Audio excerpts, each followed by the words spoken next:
எல்லாருக்கும் வணக்கம். Welcome to தாயார் குக்கிங் சேனல். இன்றைக்கி நம்ம தாயார் குக்கிங் சேனலில் முட்டைகோஸ் பக்கோடா தான் பார்க்க போகிறோம். வாங்க எப்படி செய்யலான்னு பார்க்கலாம்.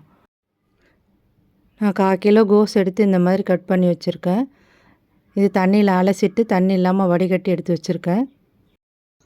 ஒரு வெங்காயம் நறுக்குனது அது சேர்த்துக்கலாம். கோஸ் எப்படி கட் பண்ணி வச்சுருக்கோமோ அதே மாதிரி வெங்காயத்தை கட் பண்ணிக்கோங்க. ஒரு பச்சை மிளகா பொடியாக நறுக்குனது, ஒரு துண்டு இஞ்சி பொடியாக நறுக்குனது, ஒரு ஸ்பூன் சோம்பு, 1/4 டீஸ்பூன் மிளகாய்த்தூள், 1/2 டீஸ்பூன் மஞ்சத்தூள், 1/2 டீஸ்பூன் பெருங்காயத்தூள், பொடியாக நறுக்கின கருவேப்பிலை, பொடியாக நறுக்கின கொத்தமல்லி தழை அதையும் சேர்த்துக்கலாம். தேவையான அளவு உப்பு நான் 1 ஸ்பூன் சேர்த்துருக்கேன். 1 கப் கடலை மாவு, இது 250 கிராமு,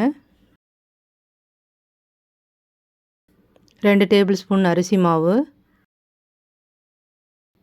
சூடான எண்ணெய் 2 டேபிள் ஸ்பூன் சேர்த்துக்கலாம்.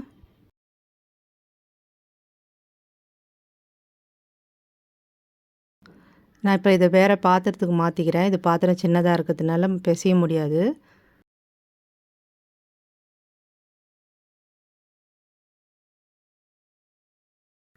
இப்போ இது எல்லாத்தையும் சேர்த்து ஒன்றா நல்லா கலந்து விடுவோம். தண்ணி சேர்க்காம கோஸ்லேயே தண்ணி விடும்.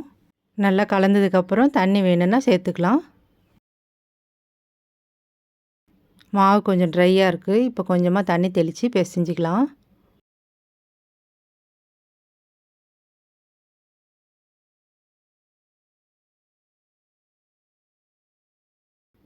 இதுதான் கரெக்டான பதம். நம்ம பக்கோடா போடுறதுக்கு இந்த மாதிரி தான் உதிரி உதிரியாக இருக்கணும். நிறைய தண்ணி சேர்த்துட்டிங்கன்னா போண்டா மாதிரி ஆகிடும். இப்போ இதை எடுத்து வச்சுட்டு எண்ணெய் சூடு பண்ணிக்கலாம். இப்போ அடுப்பை பற்ற வச்சு எண்ணெய் ஊற்றி சூடு பண்ணி வச்சுருக்கேன். இப்போ நம்ம பக்கோடா போட ஆரம்பிச்சிடலாம். மாவு கையில் எடுத்துக்கோங்க. இப்போ அழுத்தின மாதிரி உதுத்து விடுங்க.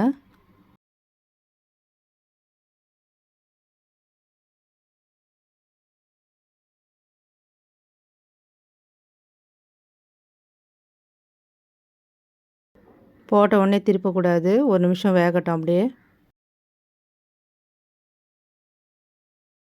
இப்போ திருப்பி விட்டு வேக வைப்போம். இது நல்ல ஒரு ஈவினிங் ஸ்நாக்ஸாக இருக்கும். அப்படி இல்லைன்னா மதியானம் லஞ்சுக்கும் வச்சுக்கலாம். எப்போவுமே கோஸு கூட்டு பொரியல்னு பண்ணாமல் இது மாதிரி பக்கோடாவாக போட்டு கொடுத்தீங்கன்னா பிள்ளைங்க நல்லா விரும்பி சாப்பிடுவாங்க.